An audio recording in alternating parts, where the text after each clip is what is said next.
नमस्कार। राति 8 बजेको जनता समाचारमा स्वागत छ। म काफिरी पौडेल।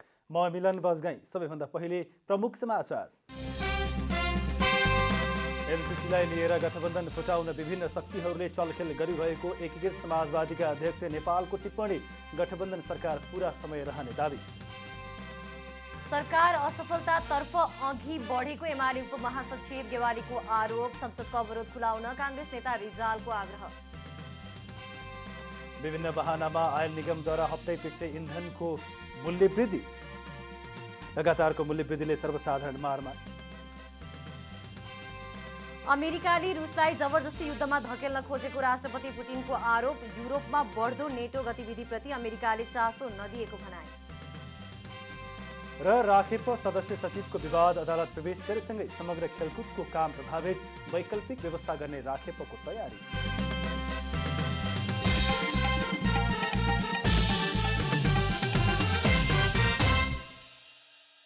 अब पूरा समाचार। नेकपा एकीकृत समाजवादीका अध्यक्ष एवं पूर्व प्रधानमन्त्री माधव कुमार नेपालले निर्वाचनसम्म सत्ता गठबन्धन निरन्तर रहने बताउनु भएको छ। एमसीसीका कारण गठबन्धन टुट्ने अनावश्यक आशंका नगर्न उहाँको आग्रह छ। काठमाडौँमा आयोजित कार्यक्रममा नेकपा एकीकृत समाजवादीका अध्यक्ष माधव कुमार नेपालले एमसीसीलाई लिएर गठबन्धन टुटाउन विभिन्न शक्तिहरूले चलखेल गरिरहेको बताउनु भएको छ। प्रधानमन्त्री शेरबहादुर देउवाले एमसीसीका विवादित बुदाका बारेमा आफूहरूसँग छलफल गर्नुभएको अध्यक्ष नेपालको भनाइ छ।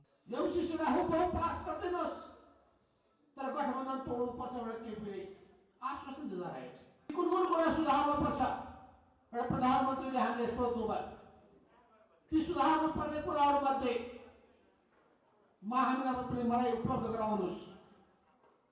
देशको हित नहुने कुरा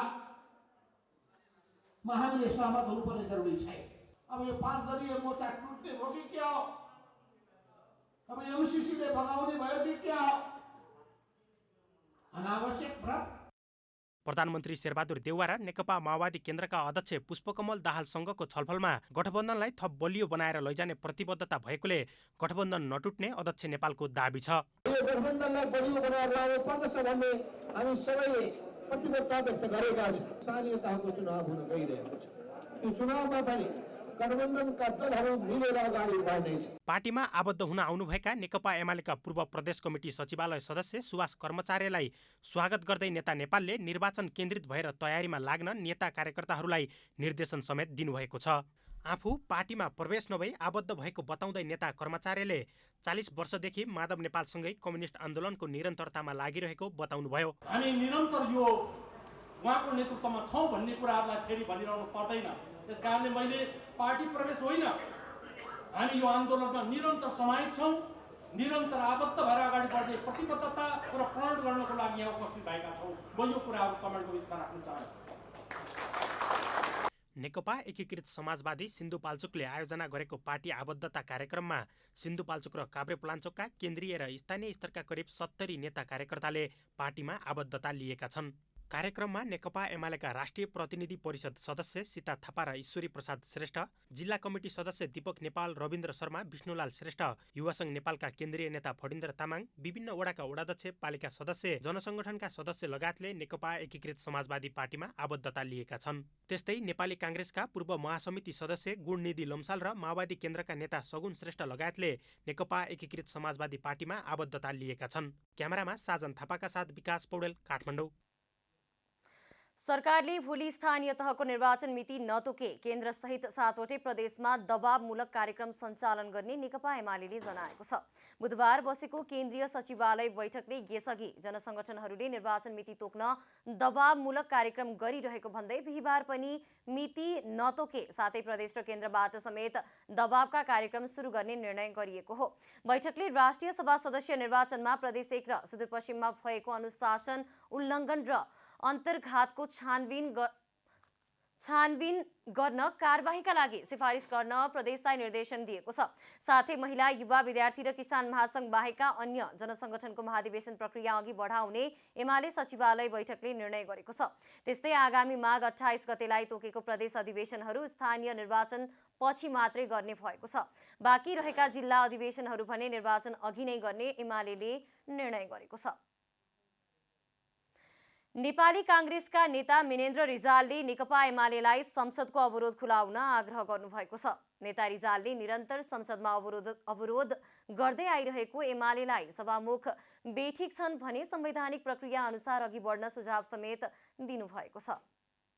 बुधबार काठमाडौँमा आयोजित स्थानीय तह निर्वाचन, संवैधानिक व्यवस्था र अबको राजनैतिक विषय खुल्ला बहस कार्यक्रममा नेपाली काङ्ग्रेसका नेता मिनेन्द्र रिजालले संविधान जोगाउनका लागि भए पनि संसदको अवरोध खुलाउन नेकपा एमालेलाई आग्रह गर्नुभयो। तत्कालीन प्रधानमन्त्री केपी शर्मा ओलीले संसद विघटन गर्दा संविधान लिकभन्दा बाहिर जाने खतरा देखेकाले त्यसलाई जोगाउन अहिलेको सत्ता गठबन्धन बनेको भन्दै नेता रिजालले आगामी चुनावसम्म गठबन्धन जाने कुरामा कुनै सहमति नभएको प्रश्न पार्नुभयो।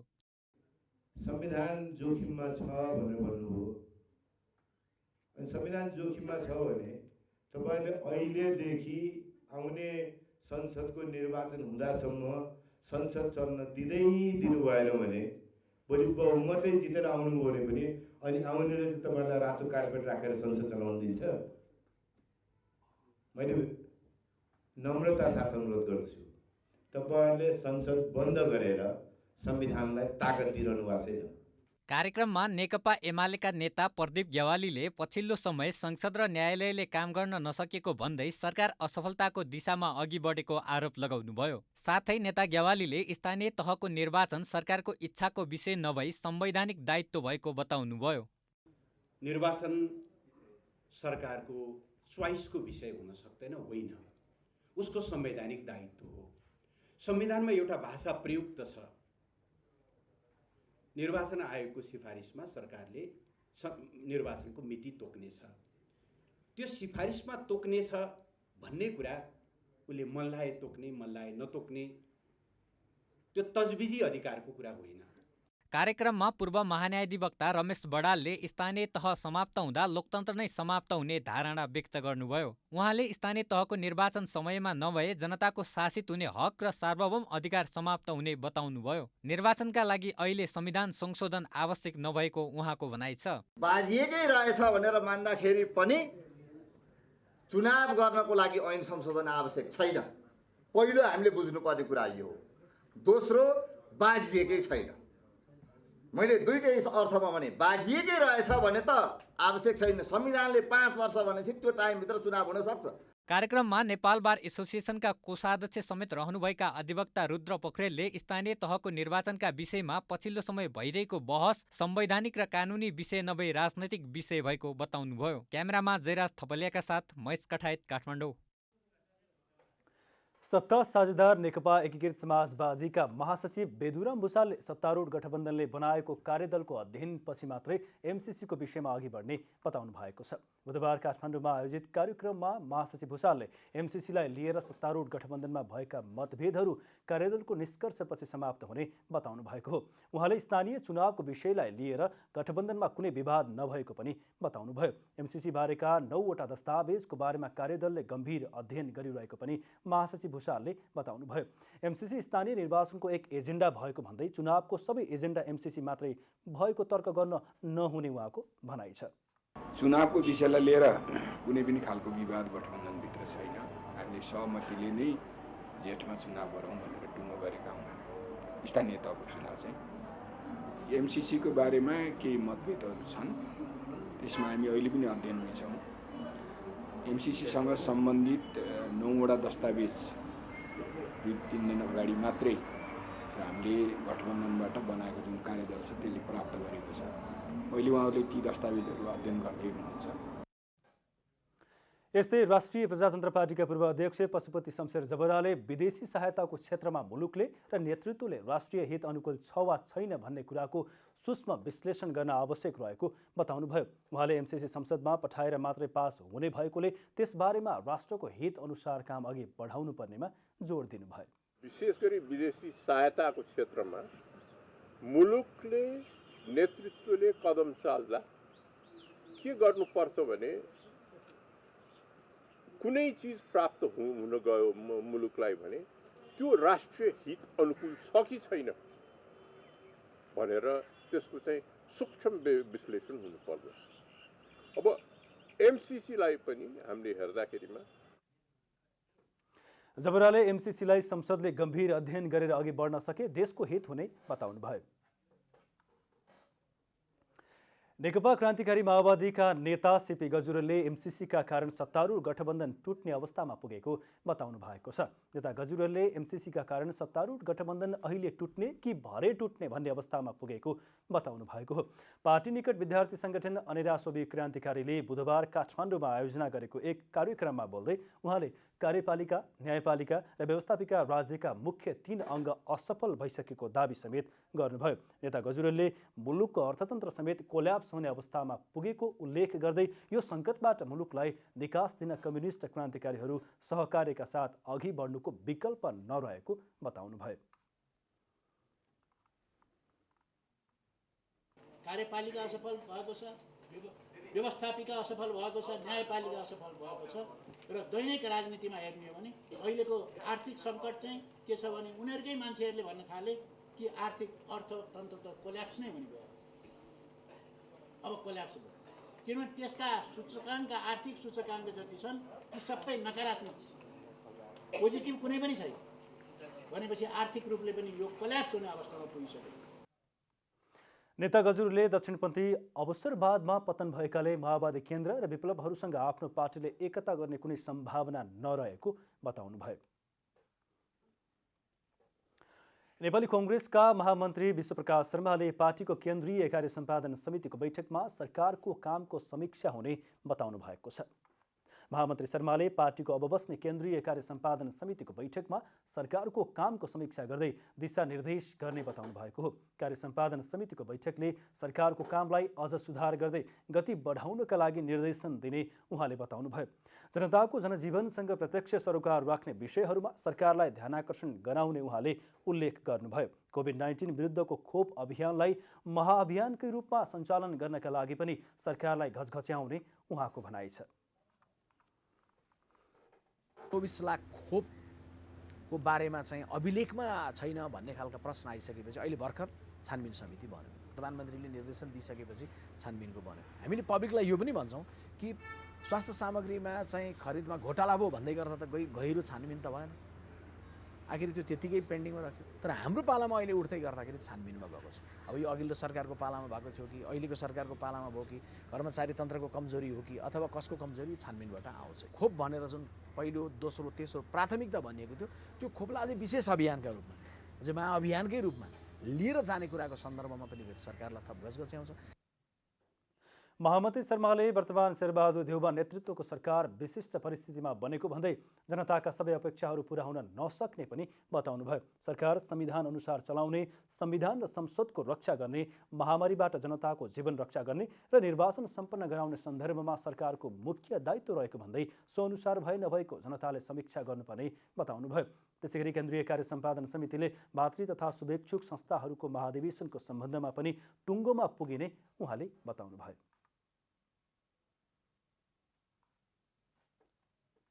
नेपाल विद्यार्थी सङ्घ, तरुण दल लगायतका भातृ र शुभेच्छुक संस्थाहरूको महाधिवेशनसँग सम्बन्धित अथवा त्यो नेतृत्वलाई निरन्तरता दिने या नयाँ नेतृत्व बनाएर तदर्थ रूपमा जाने या महाधिवेशन हामी निर्वाचन अगाडि गर्ने गरी गति बढाउने या अहिले महाधिवेशन गर्न सकिन्न भने के गर्ने हो भन्ने कुराको बारेमा टुङ्गोमा पुग्ने एउटा भातृ शुभेच्छुक संस्थाहरूको विषय आउँछ। अहिले हामी दुईवटा महामन्त्री भातृ शुभेच्छुक संस्थाहरूको सन्दर्भमा के वर्कआउटहरू पनि गरिरहेका छौँ। कांग्रेसको यसअघि भर्चुअल रूपमा बसेको केन्द्रीय कार्य समिति बैठकले 37 सदस्यीय केन्द्रीय कार्य सम्पादन समिति गठन गरेको थियो। कोरोना संक्रमणले विश्व आक्रान्त बनिरहेको समयमा केही व्यक्ति तथा सेवाका नाममा खुलेका स्वास्थ्य संस्थालाई भने कमाउ धन्दा बनेको छ। पैसा कमाउने लोभमा वैदेशिक रोजगारीमा जानेहरूका लागि आवश्यक पर्ने पीसीआर रिपोर्ट समेत नक्कली बनाउन थालेका छन्। महानगरीय अपराध महाशाखाले नक्कली पीसीआर रिपोर्ट बनाउने अस्पतालका कर्मचारी तथा बिचौलियाहरूलाई पक्राउ गरेको छ। कर्मचारी र बिचौलियाहरूले एउटा नक्कली रिपोर्ट बनाउन कम्तीमा 8 देखि 18 हजार रुपैयाँसम्म लिने गरेको महाशाखाले जनाएको छ। भक्तपुरको मध्यपुर ठिमीमा रहेको नागरिक कम्युनिटी टिचिङ हस्पिटल र काठमाडौँ 3 कुने स्थित कान्तिपुर अस्पताल प्रालीबाट वैदेशिक रोजगारमा जाने व्यक्तिहरूका लागि आवश्यक पर्ने PCR रिपोर्ट नेपाल सरकारले तोकेको भन्दा अत्याधिक बढी रकम लिई नक्कली रिपोर्ट बनाइदिने गरेका कर्मचारी र बिचौलियाहरू पक्राउ परेका हुन्। नागरिक कम्युनिटी टिचिङ हस्पिटल लिमिटेडका कर्मचारी परिचय पत्र भएका रोशन कुमार छिट्टान 8 थान नक्कली PCR रिपोर्टसहित त्रिभुवन विमानस्थल अगाडिबाट पक्राउ परेका हुन् भने कान्तिपुर अस्पताल प्रालीका कर्मचारी नागेन्द्र कुमार यादवको साथबाट 17 थान नक्कली PCR रिपोर्ट बरामद भएको छ। नक्कली रिपोर्ट बनाउने दुवै अस्पतालको ल्याब सिल गरी PCR सम्बन्धी सबै सेवाहरू बन्द गरिएको छ। मान्छे नगइकन पनि रिपोर्टहरू जेनेरेट चाहिँ गरेको छ। त्यसमा कहिले कुनै बेला अर्कै व्यक्तिको स्वाबहरू राखेको छ, कुनै बेला पोजिटिभ आएको व्यक्तिको चाहिँ एडिट गरेर नेगेटिभ रिपोर्ट चाहिँ वितरण गरिएको पाइएको छ। त्यसमा केही प्रमाणहरू अब जनस्वास्थ्य प्रयोगशालाले गर्ने कारबाहीका सन्दर्भमा त्यहाँबाट पनि सङ्कलन भएको छ। विश्वभर फैलिरहेको कोरोना संक्रमणको फाइदा उठाउँदै महामारीको समयमा पनि नागरिकको स्वास्थ्यसँग खेलवाड भइरहेको वर्तमान अवस्थाले देखाएको छ। विशेष गरी वैदेशिक रोजगारमा जानेहरूले पनि नेगेटिभ PCR रिपोर्टका लागि बिचौलियाहरूले मागे बमोजिम रकम दिनाले पनि यस्ता समस्याहरू बढिरहेका छन्। कहीँ स्वाबै नराख्ने होइन, स्वाब चाहिँ जो एजेन्ट छ उसले आफ्नो स्वाब राखिरहेको हुन्छ। मेरो रिपोर्ट दिँदैछ उसले, तर स्वाब आफ्नो स्वाब राखेर दिइरहेको छ। म स्वयं त्यहाँ परीक्षण गराउन गएँ, मेरो यदि पोजिटिभ आयो भने मैले त्यहाँ सर्टेन पैसा दिइसकेपछि किन मलाई त आज उड्नु छ, अनि मैले मेरो त समस्या भयो भनेपछि उनीहरूले मागे बमोजिम पैसा दिएपछि त त्यहीँबाट पनि नेगेटिभ रिपोर्ट बनाएर पनि दिने गरेको चाहिँ भेटिएको छ। अपराधमा संलग्न भक्तपुर दुवाकोट बस्ने नागरिक अस्पतालको PCR ल्याब सञ्चालक भावेश मिश्र र काठमाडौँ पेप्सीकोला बस्ने कान्तिपुर अस्पतालका PCR ल्याब सञ्चालक निर्मल गिरी भने फरार छन्। क्यामेरामा जयराज थपलियाका साथ यशोधा चौलागाई, काठमाडौँ। तामाङ समुदायले नयाँ वर्षको रूपमा मनाउने सोनाम लोसार विविध कार्यक्रमको आयोजना गरी मनाउने गर्छन्। तर कोभिडका कारण विगत वर्षहरूमा झैं विभिन्न कार्यक्रम गरी मनाउन नसकिए पनि यस वर्ष सोनाम लोसार सामान्य रूपमा मनाइएको छ। प्रत्येक वर्ष माघ शुक्ल प्रतिपदाका दिन मनाउने सोनाम लोसार बुधबार विभिन्न कार्यक्रम गरी मनाइएको छ। मञ्जुश्री पात्रो अनुसार आजदेखि 2898 वर्ष सुरु भएको छ। लोसारका 12वटा वर्ष पशुपन्छीको नामबाट गणना गरिएको छ। मुसा, गाई, बाघ, खरायो, मेघ, सर्प, घोडा, भेडा, बाँदर, चरा, कुकुर र सुँगुर गरी 12 वर्गमा सोनाम लोसारलाई विभाजन गरिएको छ। आजदेखि गाई वर्ष पुरा भएर बाघ वर्षमा प्रवेश गरेको छ। पुरानो वर्षलाई बिदा गरी नयाँ वर्षमा प्रवेश गर्ने दिन लोसार तामाङ समुदायले हर्षोल्लासका साथ मनाउने गरेका छन्। लोसार अर्थात् लो भन्नाले साल अनि छार भन्नाले नयाँ वर्ष बुझाउने उनीहरूको भनाइ छ। लोसार भनेको हाम्रो चाहिँ एउटा राष्ट्र पर्व हो, अनि यो चाहिँ हाम्रो वर्षौनी नै मनाइरहेको। लो भनेको खासमा हाम्रो वर्ग हो र वर्षौनी हाम्रो वर्ग फेरिरहेको हुन्छ, त्यसैले त्यसलाई लो भन्छ। छार भनेको चाहिँ नयाँ हो। विगतका वर्षहरूमा राजधानीको टुडी खेलमा भव्यताका साथ लोसार मनाउँदै आए पनि पछिल्ला केही वर्षहरूमा कोभिड महामारीका कारणले सीमित समूहका व्यक्तिहरूको उपस्थितिमा नजिकका गुम्बामा लोसार मनाइएको छ। पर्वका अवसरमा बौद्धनाथ समितिले उपत्यका क्षेत्रका गुम्बामा औपचारिक कार्यक्रम नगरी लोसार मनाइरहेको जनाएको छ। पहिलो ईद कार्यक्रम हाम्रो भव्यका साथ भइरहेछ। अहिले हामी यो कोभिडको कारणले गर्दाखेरि सार्वजनिक रूपमा ठुलो कार्यक्रम गर्न सकेका छैन। एउटा गुम्बाको हलमा सीमित रहनु परेको छ। यो कोभिडको कारणले गर्दाखेरि 2858 तक लोसारको चाहिँ सर्वप्रथम देश विदेशमा रहनुभएका सम्पूर्ण लोसार प्रेमी दाजुभाइ तथा दिदीबहिनीहरूमा सर्वप्रथम शुभकामना र फ्याफुल्लो भन्न चाहन्छौँ। यो आउने वर्षको लागि अब हामी बौद्ध धर्म भएको हुनाले हामीले पूजाको साथ हामी त्यसले गर्छौँ। अर्को चाहिँ के हो भन्दाखेरि हाम्रो समाजमा जुन एउटा राम्रो होस् भन्ने एउटा तरिकाले एउटा यो पूजाहरू यो एउटा के भन्छ लोसार भन्ने मनाउँछौँ। लोसारको एउटा चाड चाहिँ एउटा अब हामीले पहिलादेखि मनाइरहेको हुनाले यो एउटा हामी सबैसँगै मिलेर बसेर एउटा राम्रोसँग बितोस् भन्ने एउटा शुभकामनाको विगतका वर्षमा बौद्ध क्षेत्रमा सोनम लोसारका अवसरमा सांस्कृतिक झाँकीसहित बाजागाजाको र्याली निकाल्ने गरिएको थियो। यसैगरी उपत्यकामा रहेका विभिन्न गुम्बाहरूमा आन्तरिक रूपमा मात्र पूजा पाठन गरी लोसार मनाइएको छ। यस वर्ष बुधबार मनाइने पर्वका अवसरमा सरकारले देशभरि सार्वजनिक बिदा दिएको छ। क्यामेरामा जयराज थपलियाका साथ अस्मिता तिवारी, काठमाडौँ। सुदूरपश्चिम प्रदेश सरकारको गौरवको आयोजनाको रूपमा रहेको कञ्चनपुरको कलुवापुर बेलौरी सडक लगायतका योजनाहरूको काम समयमै सम्पन्न गर्न प्रदेश सरकार प्रयत्नरत रहेको छ। विभिन्न स्थानमा सञ्चालित योजनाहरूलाई समयमै सम्पन्न गर्न प्रदेश सरकारका मन्त्रीहरूले स्थलगत अनुगमनलाई समेत तीव्रता दिएका छन्। पूर्वाधार विकास कार्यालय कञ्चनपुर मार्फत सञ्चालनमा रहेका कञ्चनपुरका विभिन्न योजनाहरूको सुदूरपश्चिम प्रदेशका सामाजिक विकास मन्त्री लालबहादुर खड्का तथा भौतिक पूर्वाधार विकास राज्य मन्त्री चुनकुमारी चौधरीले संयुक्त रूपमा अनुगमन गर्नुभएको छ। पूर्वाधार विकास कार्यालय कञ्चनपुर मार्फत बेलौरी कलुवापुर सडक अन्तर्गत वनसाहा दोमिला सडक खण्ड, टोटी चौधर नदीमा निर्माण भइरहेको पुल लगायतको आयोजनाहरूको अनुगमन गरिएको हो। अनुगमनका क्रममा सामाजिक विकास मन्त्री खड्काले कलुवापुर बेलौरी सडक कञ्चनपुरको लागि महत्त्वपूर्ण सडक भएको हुँदा यसलाई विभिन्न समयमा विभिन्न राजनीतिक दलहरूले चुनावी नारा बनाए पनि काम गर्न नसकेको भन्दै प्रदेश सरकार मार्फत आएपछि यसलाई तीव्रता दिइएको बताउनुभयो। सडकको लगभग 5 किलोमिटर क्षेत्रमा शुक्लाफाटा राष्ट्रिय निकुञ्जले काममा रोक लगाउँदा यो सडक पूर्ण नहुने भन्दै पटक पटक वन मन्त्रालयलाई अनुमति दिन अनुरोध गर्दा समेत काम हुन नसकेको मन्त्री खड्काले बताउनुभयो। प्रदेश सरकारले वन मन्त्रालयसँग सहजताको लागि प्रयास गरिरहेको भन्दै छिटै समस्या समाधान हुने बताउनुभयो।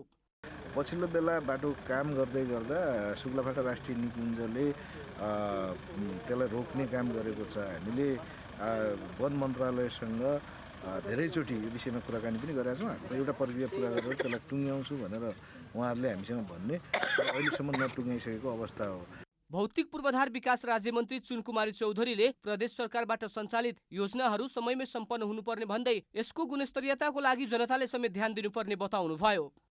प्रदेश सरकार मार्फत आइसकेपछि अहिले प्रदेश सरकारले आफै गरिरहेछ यो कामहरू समयमा काम गर्नका लागि आफै चाहिँ तीव्र गतिमा हिँडिरहेछ र अब यो कालो पत्रेहरू पनि अब सायद अब बाटो देखिरहेछौँ एकदमै सुरुवात भइसकेको छ र तर गुणस्तरीय भइरहेछ कि छैन भनेर यहाँ सबैले हेर्नुपर्ने परिस्थिति पनि छ।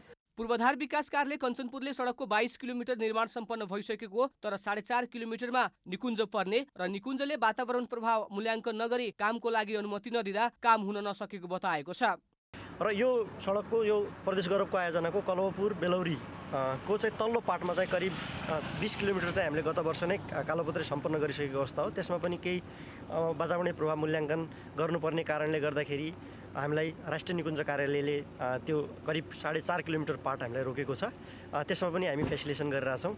महेन्द्र राजमार्गको कञ्चनपुरको दक्षिणी क्षेत्र जोड्ने जम्मा 23 किलोमिटर लम्बाइको उक्त सडक खण्ड बेलैमा स्तरोन्नति नहुँदा यहाँका नागरिक कष्टकर यात्रा गर्न बाध्य छन्। पटक पटक म्याद थपिँदै आएको उक्त सडक खण्ड समयमै सम्पन्न गराउन सरकारवाला निकाय गम्भीर हुन आवश्यक छ। कञ्चनपुरबाट धर्मराज कठायतको रिपोर्ट। डडेलधुरामा अनुदान लिन मात्रै उद्योग दर्ता हुने गरेका छन्। अनुदान लिइसके पश्चात भने ती उद्योग न सञ्चालनमा आउँछन् न त उत्पादन नै हुन्छ। उद्योग दर्ताको सङ्ख्या बढेसँगै आयात रोकिने, कच्चा पदार्थको प्रशोधन गर्ने र उत्पादन बढ्नुपर्ने अवस्थामा डडेलधुरामा फलफुल, तरकारी, जडीबुटी, रैथाने बाली प्रशोधन हुन नसकी थन्किने अवस्थामा छन्। मौसमी फलफुलबाट जुस निकाली उत्पादन बजारमा पठाउने तयारी गरी गत फागुनमा सञ्चालनमा आएको दुगोडा भूमिराज फलफुल प्रशोधन उद्योग हो। यो अमरगढी नगरपालिका 3 मा रहेको यो उद्योग करिब 1 करोड 7 लाख लगानीमा सुरु भएको हो। यसमा कृषि ज्ञान केन्द्र डडेलधुराको आधा रकम अनुदान र उद्यमीको आधा लगानी छ। ललित मोहन भट्ट सञ्चालक रहेको यो उद्योग बन्द छ भने सञ्चालक भट्ट सम्पर्कविहीन छन्। उद्योग सञ्चालक भट्टले पारिवारिक कारण देखाउँदै फागुन 1 गतेदेखि सञ्चालनमा ल्याउने बताएका छन्। काम भइसकेपछि अब सञ्चालन गर्ने जिम्मेवारी त उसको हो नि, होइन? त्यो सञ्चालन गर्ने जिम्मेवारी उसको हो। हामी चाहिँ उसलाई फलोअप गरिरहेछौँ, उसलाई भनिरहेछौँ। गत वर्षदेखि नै अब 1-2 दिन त्यसले गरे जस्तो गर्यो, त्यसपछि चाहिँ फेरि हिँडियो। अब तिनलाई हामी केही दिनपछि पत्र काट्छौँ। उद्योग 1 महिना पनि सञ्चालनमा नआएर बन्द भएपछि अनुदान रकम झम्म पार्न मात्रै उद्योग खोलिएको स्थानीयको आरोप छ। तर कृषि ज्ञान केन्द्र डडेलधुरा भने यो कुरामा सहमत छैन। ज्ञान केन्द्रले सूचना निकालेर प्रक्रियामा आउने सेवाग्राही सबैलाई अनुदान दिएको छ। कसैलाई पनि निवेदन दिएका कोही पनि बाँकी रहेका छैनन्। अब टाठाबाठा भन्नाले सूचनाको जानकारीमा त आउनु पर्यो, त्यसपछि उनीहरूले चाहिँ प्रक्रिया जे प्रक्रिया छ जे डकुमेन्ट छ त्यो डकुमेन्ट दिनु पर्यो, त्यसपछि मात्रै पाउने हो होइन।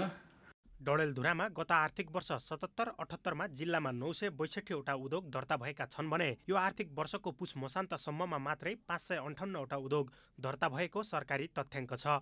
कतिपय उद्योगहरू अनुदान लिन मात्रै दर्ता गरिएका छन् तर सञ्चालनमा छैनन्। त्यो चाहिँ अनुदान मात्रै लिनका लागि चाहिँ उद्योग दर्ता गर्छन् भन्ने कुरा चाहिँ 100% सत्य होइन। अब सामान्यतया राज्यले पनि चाहिने उद्योग व्यवसायहरू प्रवर्धन गर्नका लागि केही सपोर्ट गर्नुपर्छ। अनुदान केही चाहिँ नागरिकहरूले कुनै पनि नागरिकले उद्योग व्यवसाय दर्ता गरेर सञ्चालन गर्न चाहन्छन् भने त्यसमा निश्चित रूपमा सरकारको पनि सपोर्ट गर्नुपर्छ। निर्वाहमुखी, नाफामुखी र व्यावसायिक मैत्री उद्योगभन्दा अनुदानमुखी उद्योगी भएकाले अनुदान सकिए पश्चात उद्योगमा ताला ठोक्नेको सङ्ख्या बढ्दै गएको छ। आफ्ना कार्यकर्तालाई अनुदान दिन उद्योग दर्ता गर्न लगाउने तर उपलब्धि नखोज्ने र अनुगमन निरीक्षण नगरेकै कारण राज्य कोषको करोडौँ बजेट दोहन भइरहेको छ। सरकारी कार्यालय अथवा सरकारले भनेर जुन अनुदानको रकम लिएर त्यसलाई चाहिँ त्यसको दुरुपयोग गर्ने परिपाटी छ, त्यसले गर्दाखेरि पाउनुपर्ने ग्रासरुटको मान्छेहरूले पाउनुपर्ने मान्छेले त्यस्ता खालका अनुदानका रकम नपाएर राजनीतिक पहुँचका आधारमा राजनीतिक व्यक्तित्वहरूले जुन पाइराखेका छन् त्यो रकम त्यसको एकदमै दुरुपयोग भएको हामीले देखेका पनि छौँ। उद्योग दर्ता गर्ने अधिकांश टाठा बाठा मात्रै छन्, सामान्य नागरिकको पहुँचमा छैन, जसका कारण उद्योग दर्ता गरेर उद्यमीका नाममा टाठा बाठाले नै स्थानीय तह र प्रदेशको कृषि अनुदान सहुलियत कर्जा कुम्लाइरहेका छन्। डडेलधुराबाट ललित बोहराको रिपोर्ट। जनता समाचारमा अब आर्थिक समाचार।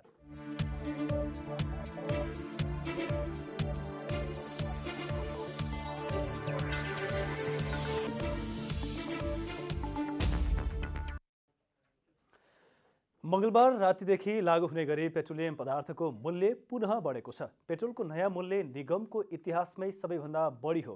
एकातिर हप्तैपछि मूल्य बढ्दा नागरिकले महँगीको मार थेगिरहेका छन् भने अर्कोतिर मूल्य वृद्धिपछि पनि आयल निगम अझै घाटामा रहनुले पुनः मूल्य वृद्धि हुने सङ्केत गरेको छ। पेट्रोलियम पदार्थमा महिनै पछि जस्तो मूल्य वृद्धि गरिरहेको नेपाल आयल निगमले पछिल्लो समय हप्तामै 2 पटक जसो गरी मूल्य बढाएको छ। मूल्य वृद्धि तीव्र गतिमा भइरहे पनि निगम घाटामुक्त हुन अझै महिनाको झण्डै 5 अर्बसम्म ऋण चाहिने बाध्यता दर्शाएको छ। मंगलबार रातिको मूल्य वृद्धिपछि पेट्रोलको मूल्यले अहिलेसम्मकै इतिहास तोडेको छ। निगमले पछिल्लो पटक पेट्रोल, डिजेल र मट्टीतेलमा प्रति लिटर 3 रुपैयाँ वृद्धि गर्दा काठमाडौँ उपत्यकाको हकमा पेट्रोलको मूल्य 142 रुपैयाँ पुगेको छ। निगमले सानो अंश मात्रै मूल्य समायोजन गरिएको दाबी गर्दै पेट्रोल तथा डिजेलमा ठूलो रकम नोक्सानीमै रहेको उल्लेख गरेको छ। निगमले जम्मा 3 रुपैयाँ मात्रै समायोजन गर्यो। योभन्दा अगाडिकै मूल्य चाहिँ हामीलाई कस्तो थियो भने योभन्दा अगाडि नै हामीलाई प्रति लिटर घाटा बेसी थियो हैन, करिब 12 रुपैयाँ जति घाटा थियो। मुलुकको रक्त सञ्चारको भूमिकामा रहेको पेट्रोलियम पदार्थमा भइरहेको मूल्य वृद्धिपछि हुने सम्भावित मूल्य वृद्धिलाई लिएर अहिले सर्वसाधारण चिन्तित छन्। अझ डिजेलको मूल्यले जनताको जीवनमा पार्ने प्रभाव निकै ठूलो हुन्छ।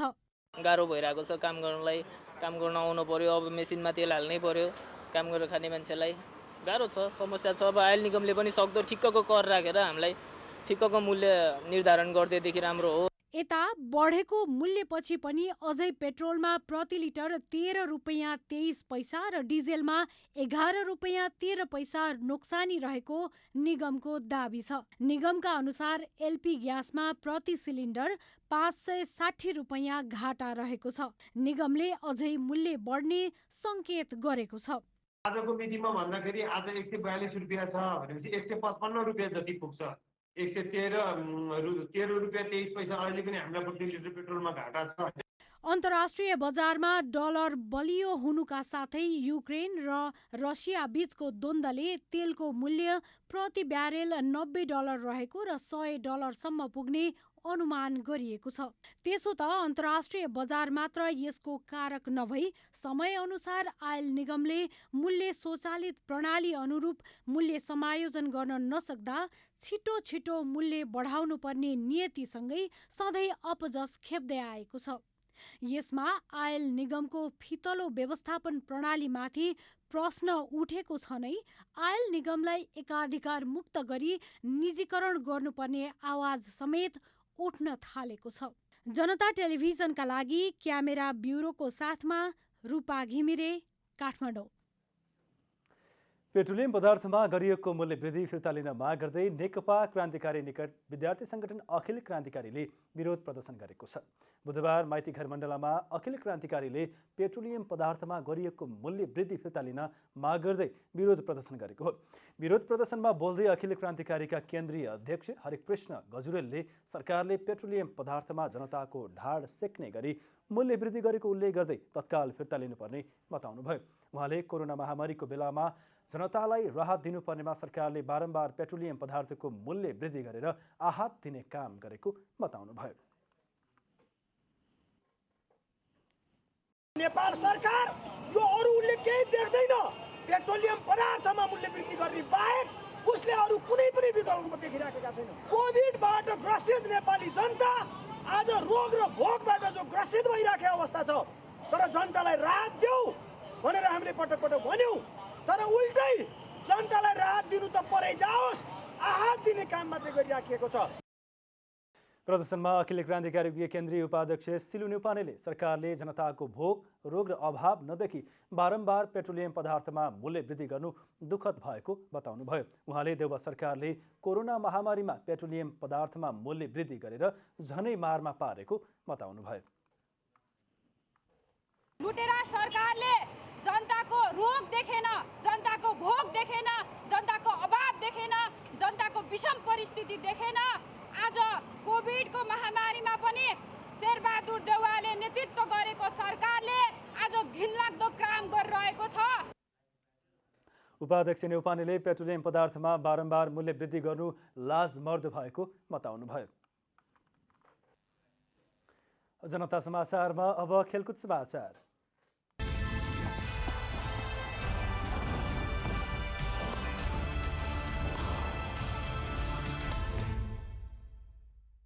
अखिल नेपाल फुटबल सङ्घ एन्फाले राष्ट्रिय टिममा रहेका खेलाडीलाई रिलिज गरेको छ। एन्फाले राष्ट्रिय टिममा रहेका 34 खेलाडी रिलिज गरेको हो। कोभिड-19 को बुस्टर डोज लगाएर खेलाडीलाई रिलिज गरिएको एन्फाले जनाएको छ। अफ्रिकी राष्ट्र मरिसस विरुद्धको मैत्रीपूर्ण खेलका लागि 34 खेलाडी राष्ट्रिय टोलीमा रहेका थिए। दुवै मैत्रीपूर्ण खेलमा नेपालले मरिससलाई हराएको थियो। नेपालले पहिलो पटक अफ्रिकी राष्ट्र विरुद्ध खेलेको थियो। शनिबार भएको पहिलो खेलमा नेपालले मरिससलाई 1-0 हराएको थियो, जसमा विमल घरते मगरले गोल गरेका थिए। त्यस्तै मंगलबार भएको दोस्रो मैत्रीपूर्ण खेलमा समेत नेपालले 1-0 को नतिजा निकालेको थियो। यस खेलमा सुजल श्रेष्ठको निर्णायक गोल रहेको थियो। भेनेजुएलामाथि 4-1 को प्रभावशाली जित सहित उरुग्वे कतार विश्वकपका लागि दक्षिण अमेरिकी छनौट प्रतियोगिता पार गर्ने लक्ष्यमा एक कदम अगाडि बढेको छ। बुधबार बिहान सम्पन्न खेलमा उरुग्वेले घरेलु मैदानमा जित हासिल गर्दा रोड्रियो बेन्टाकरले पहिलो मिनेटमै गोल गरेका थिए। जर्जियन डी आसास्केताले 23औं र इन्डिसन काभानीले इन्जुरी समयमा गोल गरेपछि पहिलो हाफमै उरुग्वे 3 गोलको अग्रता बनाएको थियो। दोस्रो हाफको सुरुमै पाएको पेनाल्टीका अवसरमा लुइस सुआरेजले गोल गरेपछि 4 गोलको अग्रता लिएको थियो। 69औं मिनेटमा भेनेजुएलाका जोसेफ मार्टिनेजले सान्तवना गोल फर्काएका थिए। विश्वकप छनौटमा लगातार 5 खेल हारेपछि सङ्कटको अवस्थामा पुगेको उरुग्वेले लगातार दोस्रो खेलमा जित निकालेको हो। यो जितपछि 16 खेलबाट 22 अङ्क सहित चौथो स्थानमा रहेको छ। उरुग्वेले अब बाँकी 2 खेलमा 5औं स्थानको पेरु र 6औं स्थानको चिलीसँग खेल्नु पर्नेछ। युवा तथा खेलकुद मन्त्रालय राष्ट्रिय खेलकुद परिषद राखेपको सदस्य सचिवको वैकल्पिक व्यवस्थाको तयारीमा जुटेको छ। राखेप सदस्य सचिवको विवाद अदालत प्रवेश गरेसँगै खेलकुदको सिङ्गो काम प्रभावित बनेपछि मन्त्रालय वैकल्पिक व्यवस्थाको तयारीमा लागेको हो। राखेपको विवाद अदालतमा विचाराधीन रहेको अवस्थामा मन्त्रालयले सरकारका महान्यायाधिवक्ता सहित कानुन विज्ञसँग छलफल गरेको थियो। तत्काल सदस्य सचिवको विवाद टुङ्गो लाग्ने नदेखिएपछि मन्त्रालयले वैकल्पिक व्यवस्था गरेर राखेपलाई अघि बढाउने तयारी गरेको हो। मन्त्रालयका सचिव डाक्टर दामोदर रेग्मीले राखेपको अवरुद्ध काम सुचारू गर्ने तयारीका लागि मन्त्रालय अघि बढेको बताउनुभयो।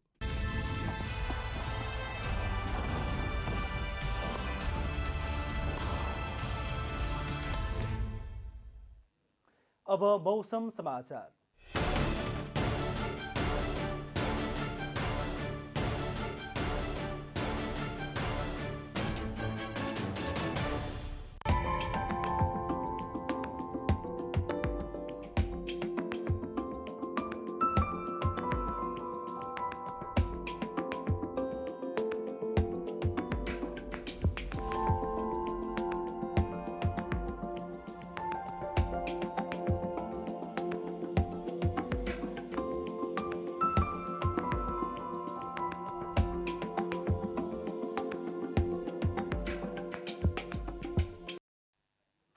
अन्त्यमा आजको डायरी। कोरोना संक्रमणले विश्व आक्रान्त बनिरहेको समयमा केही व्यक्ति तथा सेवाका नाममा खुलेका स्वास्थ्य संस्थालाई भने कमाउ धन्दा बनेको छ। पैसा कमाउने लोभमा वैदेशिक रोजगारीमा जानेहरूका लागि आवश्यक पर्ने PCR रिपोर्ट समेत नक्कली बनाउन थालेका छन्। पछिल्लो 24 घण्टामा देशभर 3637 जनामा कोरोना संक्रमण पुष्टि भएको छ। 11582 जनामा गरिएको नमुना परीक्षणमा 3637 जनामा संक्रमण पुष्टि भएको स्वास्थ्य तथा जनसङ्ख्या मन्त्रालयले जनाएको छ। अहिले देशभर कोरोनाका सक्रिय संक्रमितको संख्या 69291 रहेको स्वास्थ्य मन्त्रालयले जनाएको छ। मंगलबार रातिदेखि लागू हुने गरी पेट्रोलियम पदार्थको मूल्य पुनः बढेको छ। पेट्रोलको नयाँ मूल्य निगमको इतिहासमै सबैभन्दा बढी हो। एकातर्फ हप्तैपिछे मूल्य बढ्दा नागरिकले महँगीको मार थेगिरहेका छन् भने अर्कोतर्फ मूल्य वृद्धि पछि पनि आयल निगम अझै घाटामा रहनुले पुनः मूल्य वृद्धि हुने सङ्केत गरेको छ। रुसी राष्ट्रपति भ्लादिमिर पुटिनले अमेरिकामाथि रुसलाई जबरजस्ती युद्धमा धकेल्न खोजेको आरोप लगाउनु भएको छ। युक्रेनको विषयलाई लिएर रुस र अमेरिकाबीच भइरहेको तनावका बीच राष्ट्रपति पुटिनले कुनै पनि बाहना मार्फत रुसलाई युद्धमा धकेल्नु अमेरिकाको उद्देश्य भएको भन्दै युक्रेन विवादमा पनि त्यही गर्न खोजेको जिकिर गर्नुभयो। भेनेजुएलामाथि 4-1को प्रभावशाली जितसहित उरुग्वे कतार विश्वकपका लागि दक्षिण अमेरिकी छनौट प्रतियोगिता पार गर्ने लक्ष्यमा एक कदम अगाडि बढेको छ। बुधबार बिहान सम्पन्न खेलमा उरुग्वेले घरेलु मैदानमा जित हासिल गर्दा रोड्रिगो बेन्टाकरले पहिलो मिनेटमै गोल गरेका थिए। विश्वकप छनौटमा लगातार 5 खेल हारेपछि सङ्कटको अवस्थामा पुगेको उरुग्वेले लगातार दोस्रो खेल जितेको हो। उरुग्वेले अब बाँकी 2 खेलमा 5औं स्थानको पेरु र 6औं स्थानको चिलीसँग खेल्नु पर्नेछ।